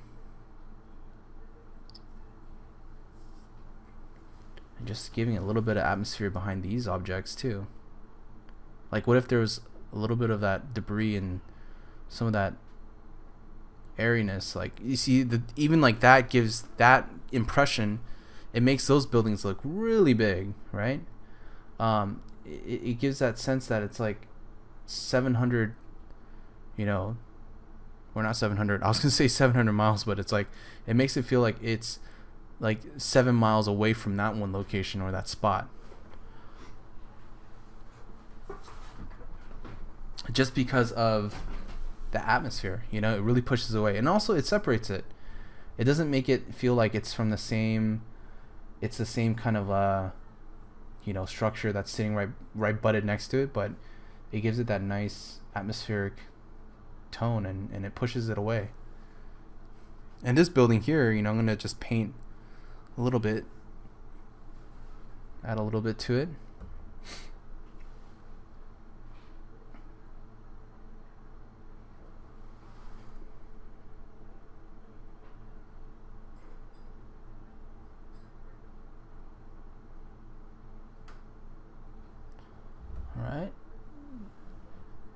maybe just a little bit, a hair bit of a blue in the sky.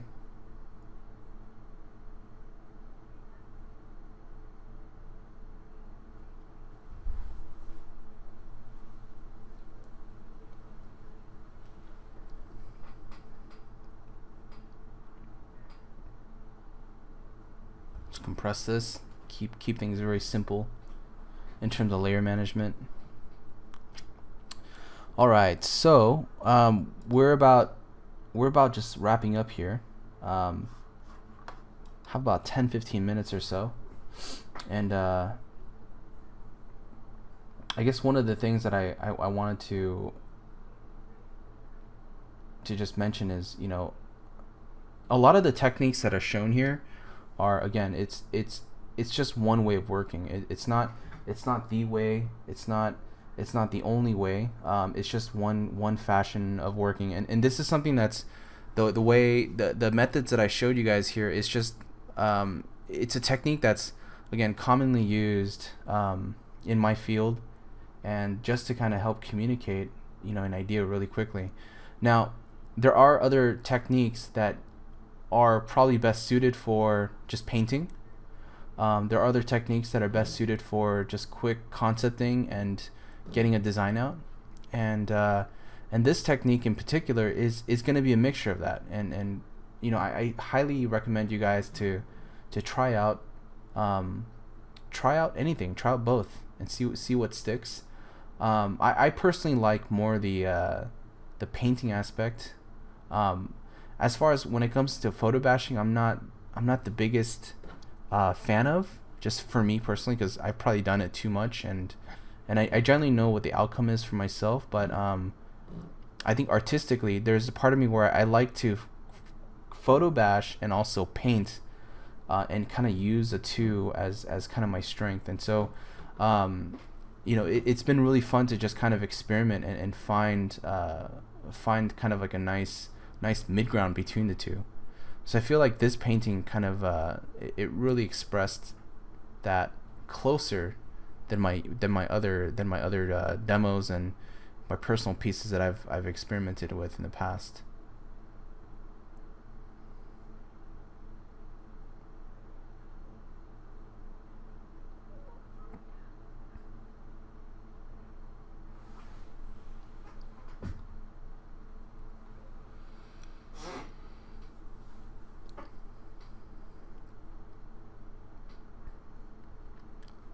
More simplicity. It just really pops out that character, you know. All those little shapes that were embedded just look like abstract shapes. It just fades away really quickly. It's funny how that works out like that.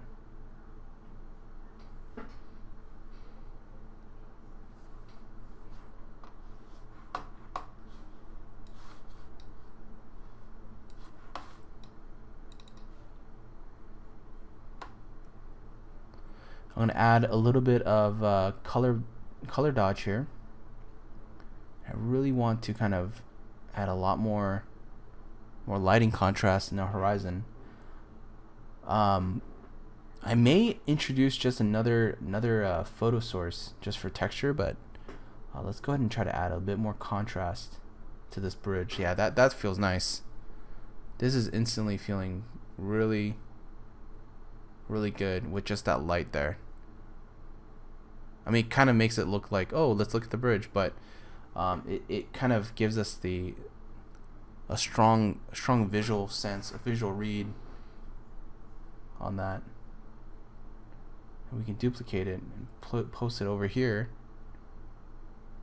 right where the bridge is. Oh.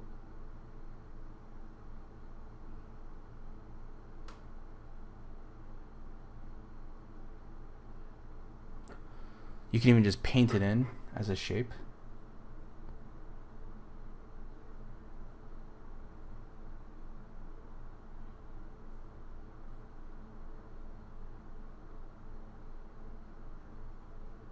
I'll just kind of glaze in a color here and also just put on color dodge. Just kind of see how that looks. And I'll always do that to a lot of quick surfaces. If I really need to bump the color a little bit, I'll just color dodge that area just to give it a higher specular light.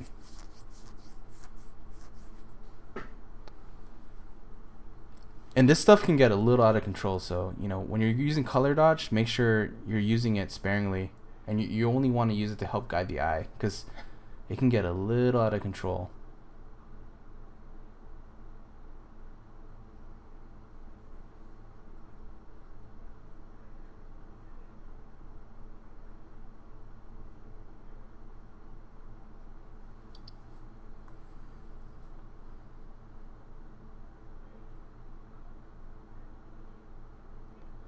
Alright, let's go ahead and do some smudging.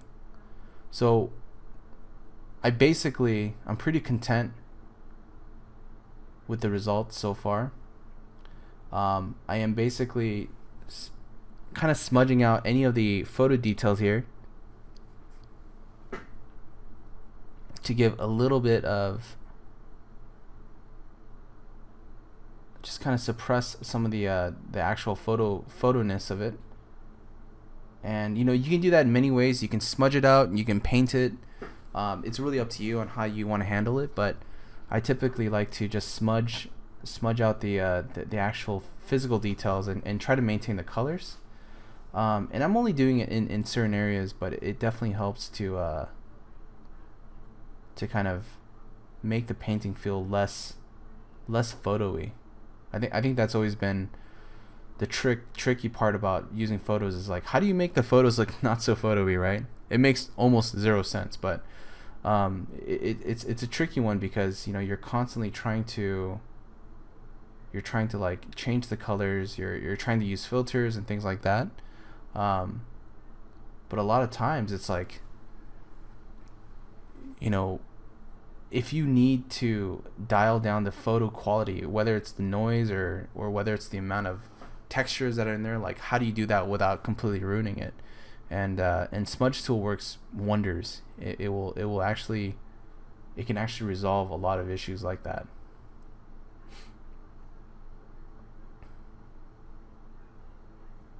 So I'm adding just a little bit more atmosphere. Again, this just became like a pretty much very atmospheric painting. Just a lot of pockets of glowiness. It's like, oh, just add more glowiness here. It's starting to feel like a Star Wars painting, like episode 1, 2, and 3. Kind of the concept art that was done for that was gorgeous. That is kind of the main reason why I got into this field. The movie was a disaster, but the work that was done was just amazing. It was just mind-blowing.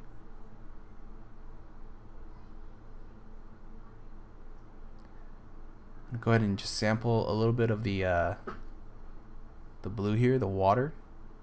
Okay, let's go ahead and grab that, and I'm gonna just make sure that it's a solid, opaque pattern here. And I'm gonna just use this as a water texture. I just want to see if we can get some really cool colors from this thing.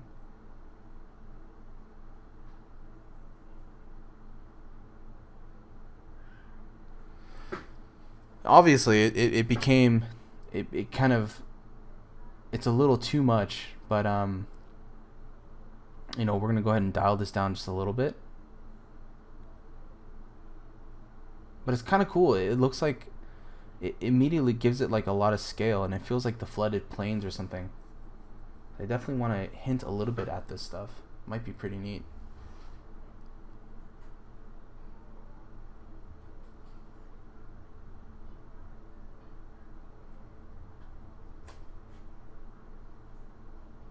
And use a hard brush here. That's kind of in that general angle.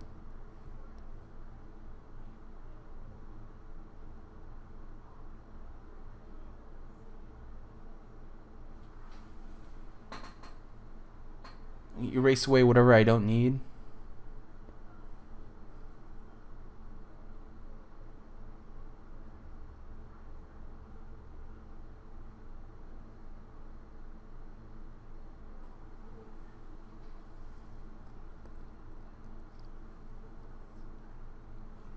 Maybe it's just better for us to keep it way out into the distance. So just do something like that.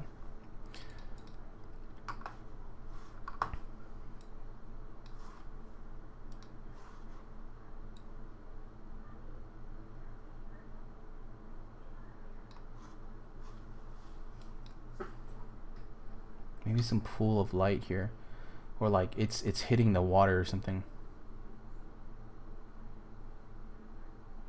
I just feel like it needs something, like just intuitively my brain is telling me, like, you know, put something here. Just give it a little pocket of light hitting that water.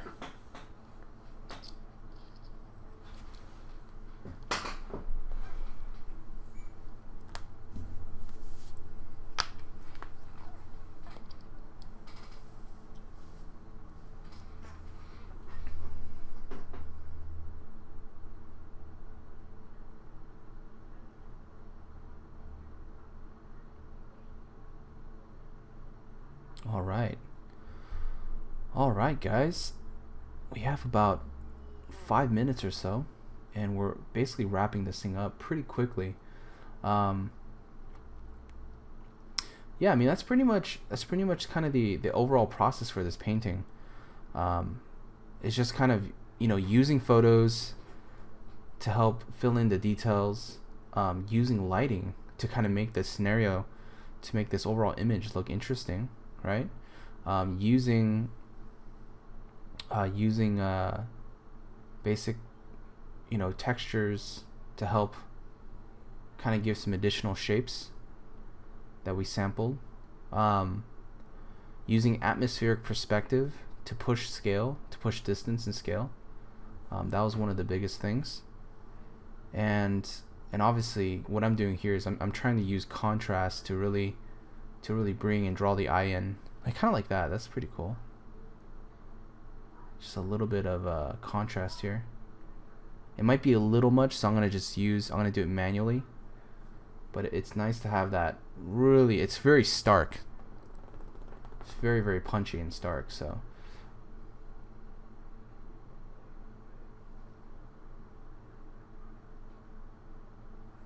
But yeah, that pretty much concludes the overall process, guys.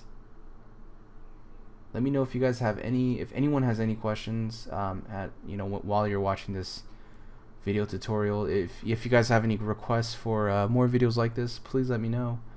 You know, it's funny, like I've been doing so many different types of tutorials, but to do one that's more like this, you know, it definitely brings me back to the good old days of working at the studio and really just pushing scale and pushing overall concept, you know, at HAWKEN, and it was just a lot of fun. Like there's like literally it felt like there was no limitations, even though that there were, but it was a lot of exploration phase, and I felt that we were kind of just building an entire world, and in which we were, you know, and it was like that part was really enjoyable. So I may just end up doing more of these. I mean, this is a lot of fun for me.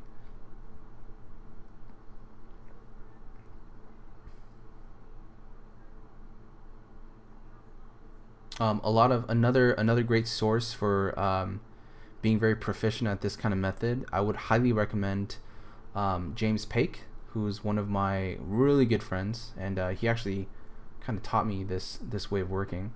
Also Dylan Cole, who's an amazing matte painter / concept designer.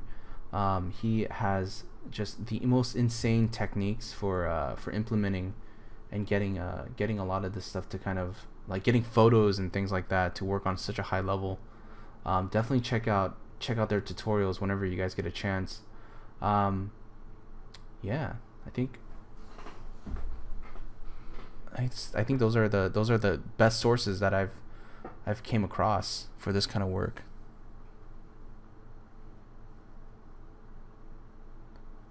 Let's just add a little bit more to this mech here. Maybe like a headpiece on the back. It's just chilling.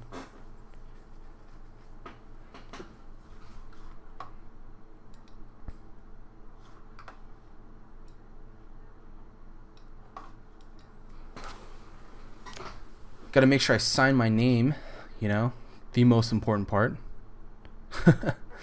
I obviously don't want to be too blatant about it, so I want to make sure it's in the corner, it's subtle enough. If someone looks or happens to care to look, you know, they can see who it is.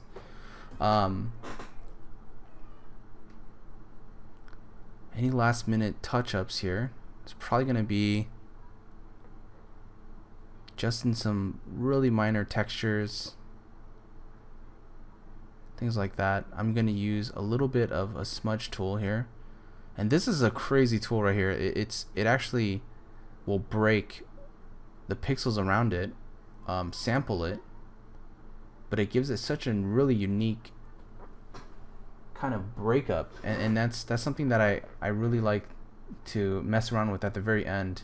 It's really good for anything that, you know, if you want to create and disrupt a little bit of noise. A really good this is a really good technique. Yeah, you see instantly you get like a lot of cool shapes. It looks like broken glass and just like shattered structures or something like that. Alright guys, well, that's about it. Last but not least, go ahead and do the sharpen filter. Awesome sharpen filter, and we'll call it a day. I just want to thank you guys for taking the time to watch this video, and I will see you guys in the next session. Have a good one.